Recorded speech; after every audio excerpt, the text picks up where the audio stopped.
Hi, I'm Dr. Chris Moore, and I'm the Programme Lead for the undergraduate degree in Biomedical Science in the School of Applied Sciences at UWE Bristol. And today I'm going to run through a platform that I use for online assessment that I've been using for about 10 years. And seems like an opportunistic time, a great time with increasing use of digital education and innovations to showcase it, show you what I've got, and hopefully some people like it.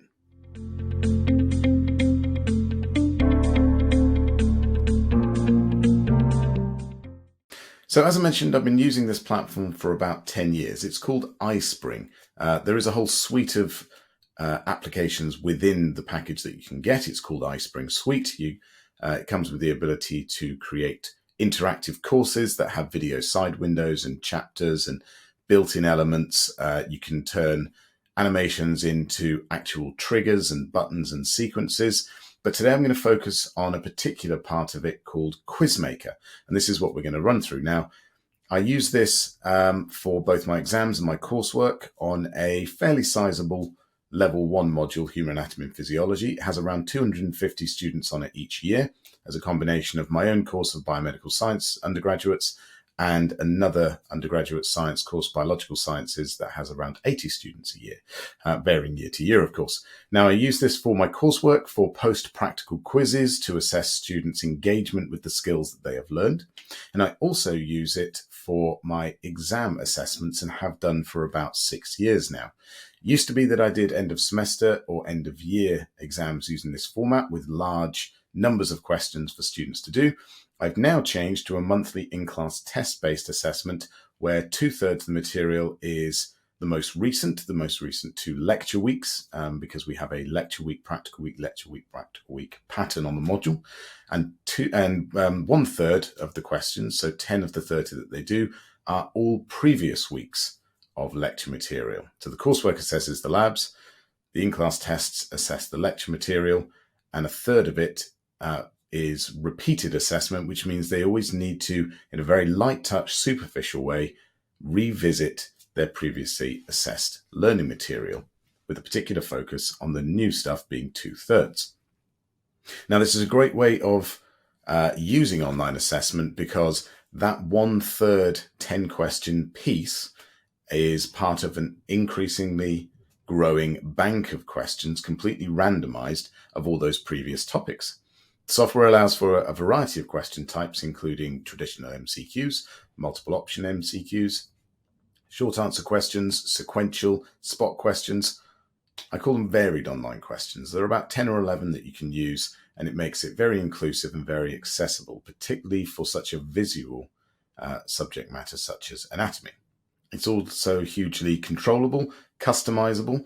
You can shuffle the order of the questions. You can add timings in. You can do a time per question, change the points. Primarily what I use it for is giving them the ability to build up their marks throughout the year by using the feedback that it provides. So before they leave the class, because it's all automatically marked, it tells them what they got right and what they got wrong. That means that they can tailor their revision based on which sections they did better in than others. It also means that they know the sorts of questions that are going to come up again, and therefore they can try and improve their performance as they go throughout the year to give them the greatest opportunity for success, but without discouraging continuous learning. So let's dive in, show you what it's about, some of the opportunities it provides, and to be honest with you, how it wipes out most of my work in terms of assessment. So here is ispring Suite. You have a variety of applications there, as I mentioned. Courses is the one at the top that I'll mention briefly towards the end. The main one we're going to do today is quizzes, and I'm going to open up one of my existing exams so that you can get a sense of what it can do.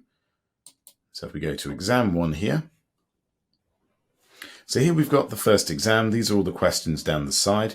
This is the description at the beginning, and as you click on each one, you can see the types of questions, what the questions are, and the options. Now, these I originally pasted from the Word paper-based templates that we had for the old style MCQs. So there are a lot of MCQs in this format, or this particular version, but you can start to see some of the options you have, such as time limits for the questions, which could be some questions have a time limit, some don't. You can shuffle the answers so that the order of the questions will be randomized in this particular case. But indeed, you can also shuffle the order of the answers within the question. So if two people have the same question at the same time, cheating is minimized because it can randomize the order of the answers. So question 1A for someone may not be the same 1A for the other person.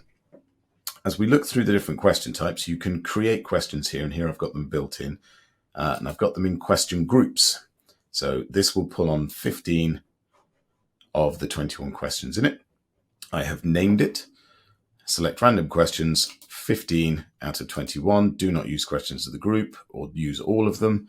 Same thing for the second one. This is the first exam, so it was half and half. First lecture, terminology. Second lecture, nerve structure and function. And again, 15 out of 21. You can change that to however many you want. And you can use it for both formative and summative assessments, depending on the way that you put the quiz up and how you publish it. Now, the question types I mentioned are quite varied. MCQs, multiple response, true or false, short answer, matching, sequence, numeric. Hotspot is fantastic for anatomy. And I'll show you a couple of examples we've got within there. So we've got fill in the blanks. So they have to type in the answer, the word that they believe fits into the sentence. Traditional MCQ, short answer. And here I have to type in every permutation of spelling that is allowed, including spacing. So I'm very specific as to you do not need any prefixes so that they don't put the Coracoy process. We also have hotspot questions, which, as I mentioned, are fantastic for anatomy. And in the slide view question, this would be expandable from a thumbnail so that they can click on it and drag the hotspot to whatever location I choose. And if I want to do the skull, I could draw it around there, change the size of it to fit my needs.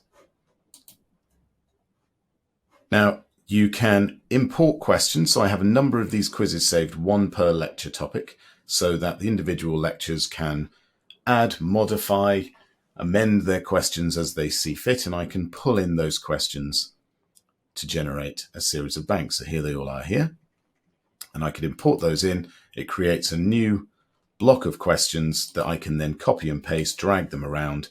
So for example, when we get to exam 2, that's going to include these two sections as the 10 question repeated assessment. So I can simply cut those questions from that section and paste them into this one. Now I have a bank of 42 questions in this block, and it's going to pull on 15, but I can change that to 10. You can also modify the options a great deal. Give the quiz a title, give it a total time, and that will appear as a countdown timer. You can allow it to change the size based on the screen. You can be very specific with the points. There is no pass or fail for an individual quiz in this format that I use, the in-class assessments, because you can only pass or fail based on the average of your best 5 of the 6 opportunities. You can give number of points. You can make that whatever you want. You can give penalty points, which is a good idea for level 2 assessment, because by level 2, you really shouldn't be guessing with MCQ questions. So maybe there should be a penalty. If they don't answer all the questions, you could apply a penalty. You can give them a number of attempts, shuffle the choices, accept partially correct answers, which is useful for sequential questions where they may have got some of the options right, but not all of them.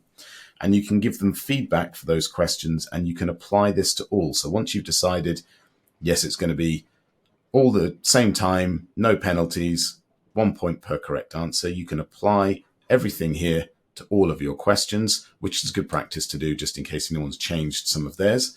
You can choose which ones go in, shuffle them from the groups, and you can report it as a backup. I have an email account that it reports the result of each student's thing, and it tells me the username, their email, whether they passed or failed, and the title. Now that's a backup in case a student emails me saying that they think they got something right, but it says they got it wrong. I can check that. And if the score doesn't make it to Blackboard for any reason, I can also manually insert the score from the email backup. So there's lots within there. You can also change the player, and this gives you the ability to change the colors, give them different options for access. So for this one, I allow them to see the question list. And that means that they can pull down a drop-down menu and they can scroll through the questions, they can return to them, they can bookmark tricky ones to come back later.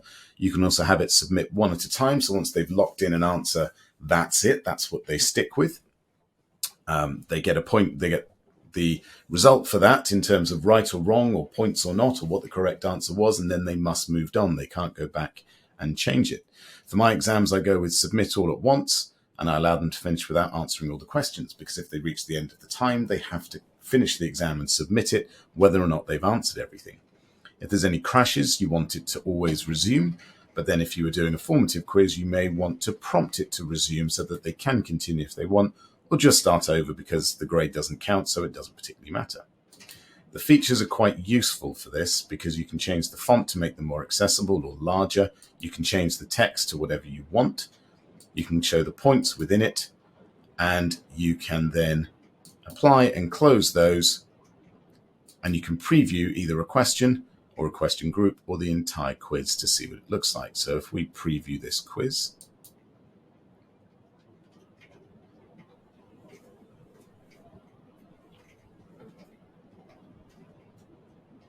and you can see here that you have desktop view, tablet view, mobile views. You can really get a sense of how they can access it and just how adaptive the software is to the different devices that students might have. So if you click, you have the questions there, start the quiz, and in they go. And you can see that we have the question list here. They can bookmark any ones they want to come back to, so they don't have to scroll through all of them.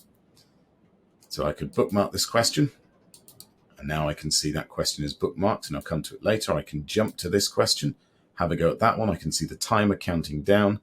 I can go back and forth through, make my choices. Next, I can go back to it, changed my mind, and then submit all when you're done. And it checks, are you absolutely sure? So there are a lot of fail-safes built into this. The quiz has now been completed. I can review the quiz and it tells me that I got it right or got it wrong. I can choose whether it tells them what the right answer was. I can choose whether it has detailed feedback or not, depending on the inputs. The reason I don't do it in these particular ones is that students may well have these questions come up again, and therefore what I want them to do is learn by reading through their material, or improve their score by reading the material, not by memorizing the correct answer from the time that they got it wrong. You can then jump back to the end, click finish, and the results have been transmitted to Blackboard. Now, when you publish that, this is where the different types of upload come into play. So you give it a name, give it a destination, choose the format. You can turn accessibility mode on and off, choose the size. It automatically saves it into a zipped folder.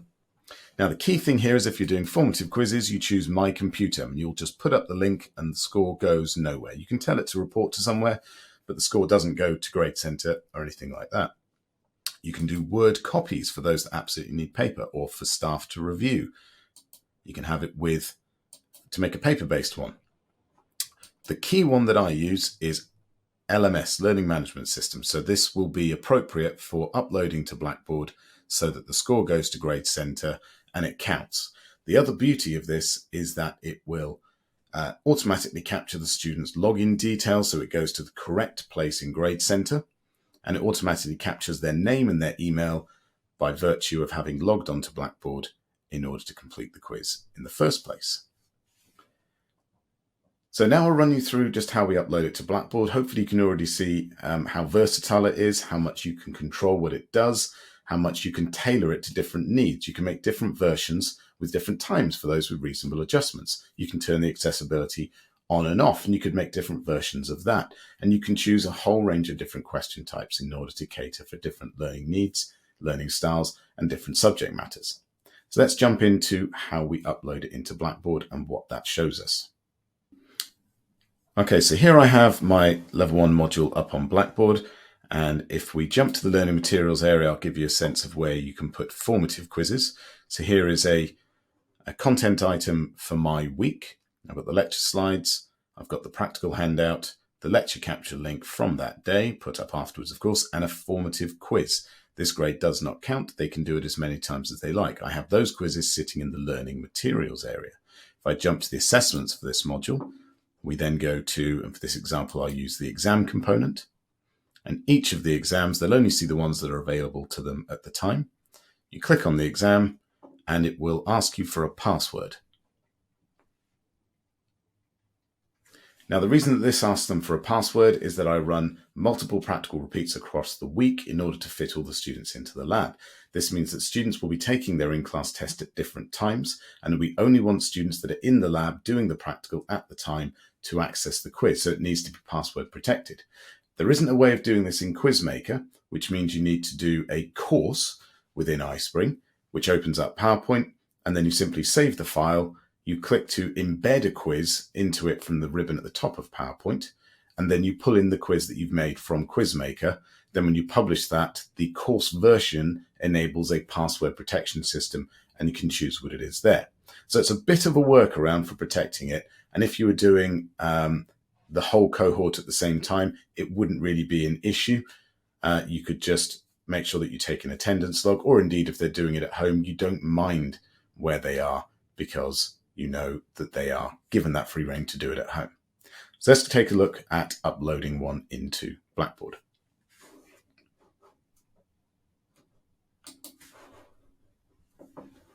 Now, if I was going to build a new exam, I would go to any content area, but obviously the place that's most logical for them to find. Go to Build Content, Content Package, and then for me, browse local files because it's saved in my OneDrive, which has a physical copy on the desktop. I have a whole range of files and folders there, and I could take one of these random. If we go with this extra time, exam 2, so it's in a zip folder, and then you submit it. It will unpackage the contents of that zip folder to that course area, and then you run through the various options. You may want to give additional instructions in this open text box, give it a name, make it available, yes or no, depending on whether you want to turn it on at the time of the exam or give it a time availability window. And this is just like any particular content item you put up into Blackboard. The only thing to change is to give it a shorter title for the grade column to make it simpler, and to tick the when SCORM is completed, display score in Grade Center. That's all you need to do. Once you click submit, it will then save that and it will look exactly like these down here. Now, these are on time release, so students will only see the ones that are available to them at the time. So this was available until 12:30 today. It was available from 11:30 to 12:30 to allow a window for the staff in the room who are running the practical to complete the practical activity, and the students to start the exam when they are given the password by the person leading the prac. So only the students in the room can access it, and once they leave the room, they wouldn't be able to have a go again because, as with any test or assignment, I have given it allow single attempt. The only time to allow them to have multiple attempts is if there is a technical issue. But because it has that auto resume, it will pick up where they left off if it crashes out for any reason. And in fact, if it does crash out and they click back on the same link, they will be presented with a blue hyperlink saying attempt 1. If they click on that, it goes right back to the question they were on when they lost access to it, and it will have saved all of their answers. So that's it. It's really simple to create, upload. You can control a huge amount. I do this for all my coursework, all my in-class tests, multiple practical groups, reasonable adjustments, post-practical quizzes, fourth tasks. You can create branched scenarios by branching. If you get a question right, you go to this question, get it wrong, go to a different question. So you can create clinical scenarios based on decisions made, or indeed engineering challenges, anything you like where the outcome of the question sends you down a particular route as the user. It means that I take maybe half a day to set up the entirety of my exams and my coursework in the summer before the academic year starts, and then that's it. I'm done. I don't have to mark anything, check anything, upload anything, build anything. I can go in and jiggle with things if I find that there's something working better. I can tweak, re-upload, not a problem. Everything is saved. As I add more questions in, it just makes the bank bigger. It makes it a more robust assessment. And for when we still need students to prove fundamentally that they know and understand things, this kind of assessment can be really helpful. It helps build up their score, build up their confidence, There are all sorts of uses for this ispring software. The only problem is it's currently being bought as a single license at a time on an annually renewed basis. Now, because I use it extensively, as do a few other colleagues, we're able to do that. But we don't have institutional support for the platform, which means its widespread use and the benefits it can provide aren't quite there yet. But if people are interested in it, just drop me a line. Be happy to chat. Hope you found that useful. See you again.